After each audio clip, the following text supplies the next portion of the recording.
Drag Queen Age the Veilguard and the Necessity of Game Urinalism. Drag Queen Age the Veilguard has been another example of exactly why players need game urinalism more than they ever know. We haven't needed game urinalism since even before Gamergate 1, to be honest, but definitely not after that. So we're going back to the trenches with this one, so it's no secret. Drag Queen Age the Veilguard is the latest DEI game to be subjected to criticism with zero bearing on the actual game itself. Except if you actually listen to the criticism. I mean, yeah, there are a few, and I hate to use this term because it's so watered down and overused. There are a few grifters out there that are just only talking about the DEI. But all of the reasonable criticism about this game is, yeah, the DEI stuff in this game is unsufferable, but Baldur's Gate 3 was also full of DEI bullshit. And yet that game was still successful, and people still suck its dick. But that's because at least for an act and a half, two acts, it was a decent game despite all the woke stuff. Drag Queen Age is different. It is a horrible game. It's not just a horrible Dragon Age game. It's a horrible game in general. Listen to the reviews from people who spent tens of hours on the game. They'll tell you that. But you wouldn't know that, would you? Because I'm tired and already exhausted myself talking about diversity in games, I'll keep this one mercifully brief. I wish all game urinalists were like that. I really do. So now the irony of me saying this from a gaming vertical isn't lost on me. Even if I'm the wrong messenger, I can only hope the message itself is meaningful enough. Let's imagine a world without video game outlets. No IGN, no Kotaku, no Polygon. They'll just poof, gone overnight, gone. No more reviews or insights from game urinalists. I'm old enough to remember when this was the norm. I remember a time before Kotaku, before Polygon, before IGN, and things were great. Dude, can we go back to that? So you know what leaves you with a gauge of how good a game is? Censoring on Metacritic has gotten completely out of hand. Not a smart move if you want to stay relevant, aka in business, because this whole NWO Great Reset woke psyop has failed. Narrative's crumbling, and everyone's not bailing out in time will go down with it. So this, in case you couldn't tell, is a user review from Metacritic. So as per usual, the bottom feeders of game journalism, no, to be fair, like there actually are good examples of them every once in a while.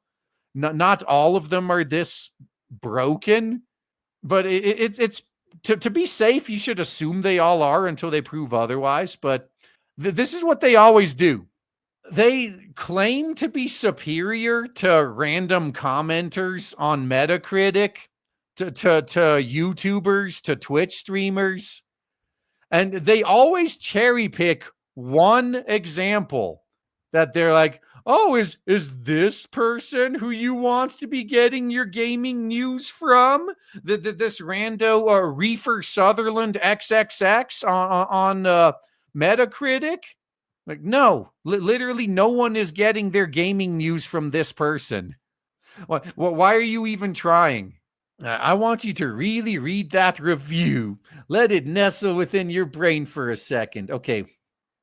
This game journalist who's trying to justify its existence considers a throwaway comment on Metacritic about censorship and the woke narrative collapsing to be a review. Yes, I'm not kidding. They said, read that review. Let it nestle within your brain for a second. Now, what did you meaningfully glean from that? What information in that excerpt will help you decide whether Veilguard is worth your time? That the game has characters of different ethnicities and that's bad? So that somehow this person from this comment, so remember, this is the original comment. Censoring on Metacritic has gotten completely out of hand. Not a smart move if you want to stay relevant. So this isn't even a review about the game. They're pretty much telling Metacritic, if you want to stay relevant, the pendulum is starting to swing the other way. You better stop censoring now while you have the chance. You want to stay relevant, aka in business, because this whole NWO Great Reset woke psyop has failed. Narrative's crumbling. Everyone not bailing out on time. Will go down with it. Yeah, that is the original comment. It has nothing to do with the game. User review? Like, dude, this isn't a review. This is a comment to Metacritic. Hey, you guys may want to stop censoring because the pendulum is coming back to break some teeth. You don't want to get caught up in it, do you? A random comment that's aimed at the platform, not the game, and this galaxy-brained games journalist is treating it as if it was a review of the game. You literally couldn't have found anything better to compare yourselves to? Seriously? If anything, you're making the case for why game journalists are unnecessary. Well, I'm better than a random comment on Metacritic. Congratulations. So are most of us. Well, why do we need you again? So this brand of criticism extends to YouTube, where content creators aren't bound to any kind of journalistic integrity. Yeah, as if you game journalists are. I remember Gamergate 1. I remember the effort it took for you guys to even develop a code of ethics that you don't even follow in the first place. It's so cute when they're pretending to have integrity now. Sure, a few YouTubers provide thoughtful feedback on the strengths and weaknesses of a game, but some of them couldn't care less about worthwhile, relevant, informed discourse. You literally just described game journalists.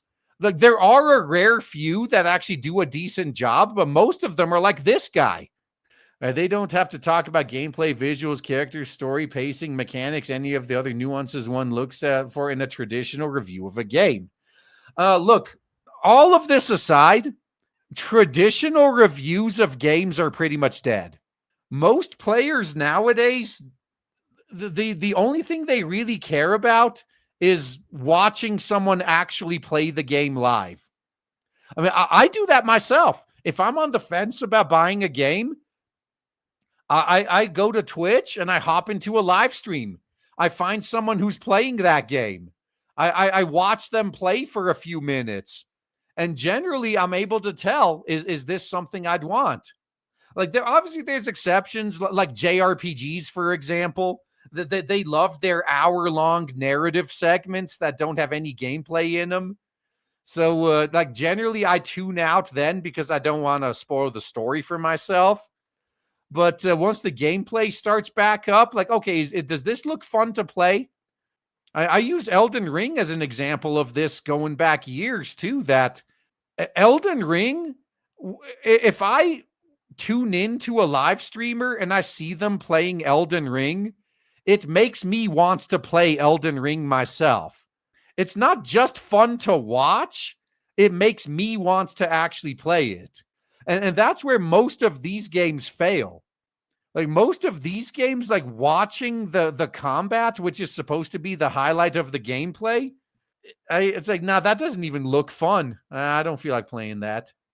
Instead, they can turn on the camera and say a game sucks because it has pronouns in it or features too much diversity or ruined a franchise by introducing any other sexual orientation that isn't straight or gender identity that isn't man or woman. There isn't a conversation, a point to it all, just noise. Once again, you literally just described game journalism. Like, do you not realize that the reason that these YouTubers you're making fun of are growing while you're declining is because the players have had enough of you? The amount of refunds that Drag Queen Age is getting are an indication of that. Do you think any of those players who actually listened to you and your recommendation and bought the game only to find out the YouTubers were right all along and refunded it, you think they're going to listen to you again? Get me out of here. You're welcome to quit whenever you want. It's funny though. Drag Queen Age the Veilguard is getting lambasted for inclusive elements because apparently isn't a 10 out of 10 experience. Meanwhile, I don't recall Baldur's Gate 3 getting a whole lot of flack for. Oh wait, never mind. I guess a momentary mental lapse, but traditionally people will excuse all of that gross diversity if the quality is high enough. Wow, you're actually right. First time you were right about something. But true to form, that bar is only cleared once perfection is agreed upon. No real world parallels in there at all. Oh, okay. The thing with entertainment, though, is it's very subjective to begin with. You're never going to agree on anything there. But I do kind of see where this does make things a little difficult. That's why, like, my policy is if there's any woke shit, I'm tuning out. Like, nah. No, you want to have your oh god, like Tosh. I was gonna mention like your Tosh style storylines. You want to know why? A perfect example of why no one likes these people.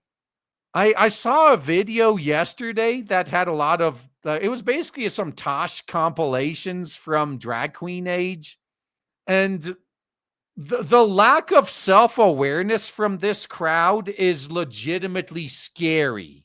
Like, so it's such a big deal that you respect Tasha's gender identity, that you refer to her as they, them.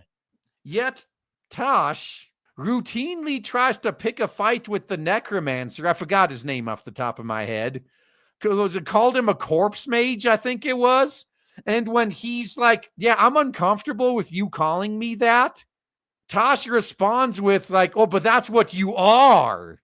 Can any of you guys see you have to see the irony there, right? The Transformer character that demands you refer to them by what they feel they are as opposed to what they actually are is trying to tell the necromancer, no, I'll call you a corpse mage all I want because that's what you actually are. See, if the writers had any self-awareness, that would have been the time when the necromancer fights back. Then I'm going to refer to you as she because that's what you actually are. That would have been the mic drop right then and there. Yeah, Triple AIDS Gaming. Uh-huh. If this is the best that this industry has to offer, no wonder it's collapsing. And it deserves it.